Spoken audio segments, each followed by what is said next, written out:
how you make sense out of things, how you express yourself. But really, it's how alert are you? How awake can you be? A good example would be when you see somebody playing tennis and they're going to take the serve. Someone's going to serve them, and they're jumping up and down. They're being very alert to the moment because this ball is going to come at them at 107 miles an hour, and they got to know whether to go left, right, how to hit it, and how to keep out of the way of it and still react to it. That's a really alert Mercury.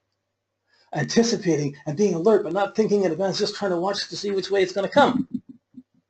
That's life. And we can do it really alert, or we can, by eating wrong, by eating poorly, by not being secure, we start diminishing our sense of security, which of course doesn't give enough nutrition to the mind, and the mind doesn't think as well. So like these planets are like Maslow's hierarchy of needs. If you don't take care of the moon, nothing else is going to work right. If you're not feeling secure, aren't healthy, nothing's going to work as well as good. But if you're eating well, you're feeling secure, boy, your mind could go in your imagination and thinking on such a much more refined, higher level. But the minute you get sick or aren't feeling good, it's going to slow down or interfere with. I can't think right now. I'm not feeling good. I'm not thinking right. The moon starts affecting the Mercury. Whew. Okay, so there's all different layers of experience, layers of consciousness, layers of comfort and dis-ease. The moon is anything. It remembers everything, but it's your sense of security, your basic needs. Mercury is trying to figure things out, navigate, coordinate, make plans.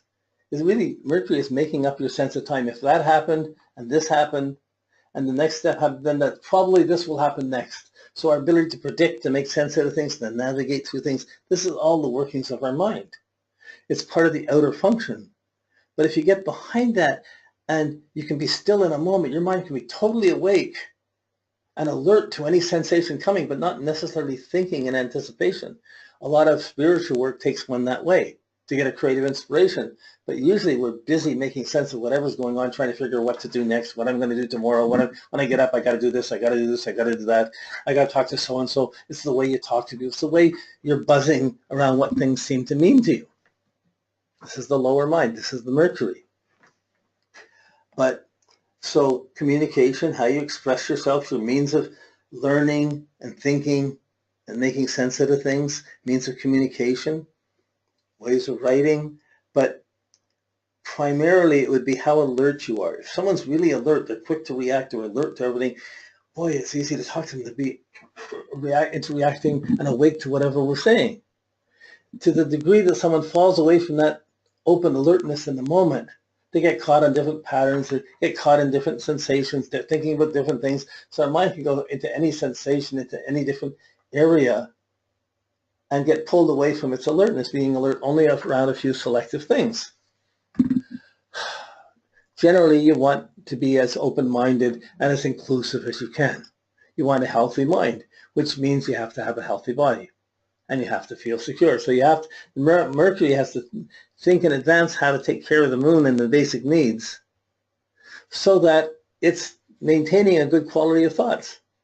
If it starts smoking up or doing anything to dull the mind, it starts weakening the body, which affects the quality of blood coming to your mind, which affects the way you think.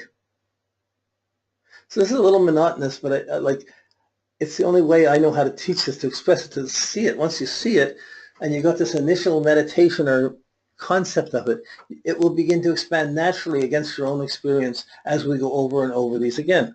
When we get to the planets and the signs, we'll take a day and we'll go through each of the categories of the signs and how Mercury will work in it, and each of the categories, and we begin to expand how it works for us again.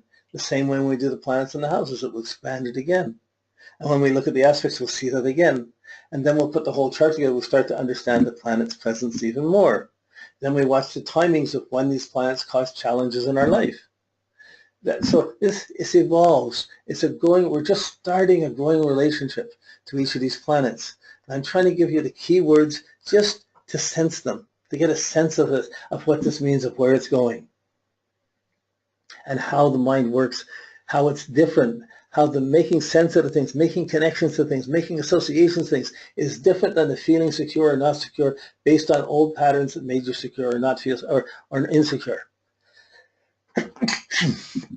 So how to see the difference between where's my memory and where's my mind, where's my thoughts, my memory. It's very difficult to see there's a distinct edge between the two. They interpermeate each other. So if you imagine the solar system, your horoscope's like salad dressing. You got all these levels of oil and vinegar and all these layers. In this case, there's 10 different mixes of layers of oils. So we're looking. We see the corn oil. We see we see the vinegar. We see the yellow. We see the green. We see these different layers settled in a cup. But before we eat them or we have the salad, we shake it all up and we get it all mixed up, so it's all mixed together. And boy, then the taste is a little more spectacular. Well, when we're looking at a person, we're seeing all these layers shook up. But when we're looking at a chart, we've let it sit. We're looking at the stable. We're seeing these layers of consciousness, layers of oils. We see them distinct as separate from each other. But if you get really close and try to see the difference between mind and memories, when they overlap, it's really hard to say it's exactly here. But when you put the idea of basic behavior, of memory, basic security, senses of security, you see the primal moon factor. Then you can see how it has its influence from nutrition, from health, from feeling secure, how it affects the way we think and how well we think. Wow, if some kid's struggling in school, what are you going to look at first? What are the daily habits? What's the nutrition they're having? How secure are they to them? How is the home secure or not secure? What's the relationship to the mom? So you're going to get all these questions coming up that affects the learning. Okay, so these are the first two simple layers. So you see here on this chart, Carl Jung's chart, the second level here, the red cycle. That's the circle is the outer rim where we watch the planets, but it's really a whole plane, the whole orbital plane. And actually, in our spirituality, it's a sphere. And these are all spheres within spheres, some bigger than others, some encompass each other. So we see them as one sphere, but there's all these different layers in them. Okay. I just want you to get used to seeing this image because you're seeing each planetary level as a different level.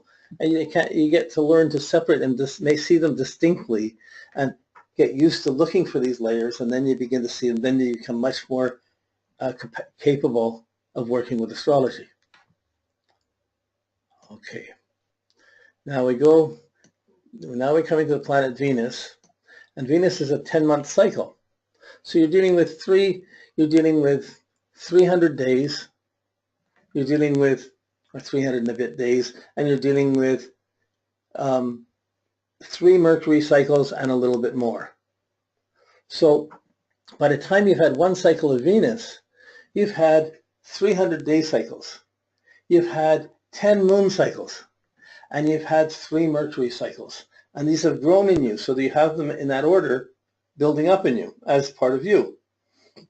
By the time you get to the Venus cycle, the first completion of the Venus cycle, you experience the first completion of values. You've had many things you liked and many things you didn't like over that first 10 months.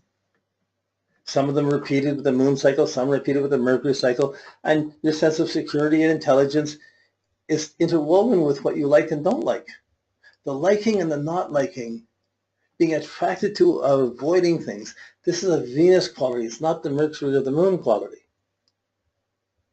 It's not a mental quality. You can be very rational. All of a sudden you want something and it seduces the mind. So what you want and what we like and what's happy, baby getting all the attention and smiling and getting all the attention, they get used to doing that. As an adult, you say that might be very vain or self-centered, but kids do it, or if they don't get any attention or they're not liked, they're going to feel very threatened about having what they like or don't like. Well, liking and not liking, being loved, being liked, not being liked, being content, being happy. These are all Venus challenges. How satisfied are you with your life? How satisfied have you ever been? Have you been satisfied every day of your life? Have you been satisfied each hour of your life? If you haven't been satisfied or content, what are you doing? Struggling with contentment, discontent, and trying to fix it. Or reacting to discontentment. So depending how content you are, how discontent you are, it's going to affect the way you think. And it's going to be hard to change your thoughts once it picks up a negative value. So Venus you can see it as what you like and what you don't like, and how you accumulate things. I want this, I want lots of this, I want candy, I want lots of candy, I want playing cards as a kid, I want lots of toys or lots of things. I like all these things, I want all these things, they're mine, my teddies, my teddy bear, whatever. I like these, the things I like, I feel good about having them. I'm attracted to them. So this principle of attraction, so Mercury is the principle of alertness. Moon is the principle of, or the function of memory. Venus is the function of magnetism. It's how do you attract what you want and how do you repulse or get away from what you don't want.